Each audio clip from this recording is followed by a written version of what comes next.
বৌমা, এখনো ঘুম থেকে ওঠোনি? অনন্যা ওঠো, আরে অনন্যা ওঠো। আরে আজকে বিয়ের পর শ্বশুর বাড়িতে তোমার প্রথম দিন, ওঠো। কি করেছে, ঘুমাতে দাও। উঠে একটু চাটা করো, তোমার শ্বশুর মশাইকে দাও, আমাকেও দাও। বেলা 12টার সময় চা খাওয়াবে নাকি? কি হলো বৌমা, তুমি বেডরুম থেকে বেরাচ্ছ না কেন? মা, আমি রেডি হচ্ছিলাম, 5 মিনিটে আসছি। চা দোকানি দরজা খুলো না, বরিশালের বউ এসেছে, দেখতে চলো না। এই নিন মা চা। দাও দাও দাও।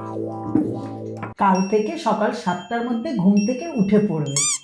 এত ঘুমটা দিবার দরকার নেই, এত লজ্জা পাচ্ছ কেন?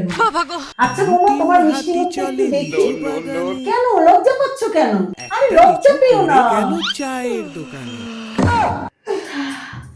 গুড মর্নিং শাশুড়ি মা, একটু গরম চা বানিয়ে খাওয়ান না।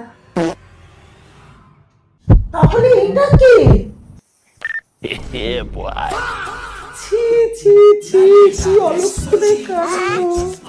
আমার ছেলেটাকে মাগি বানিয়ে দিল।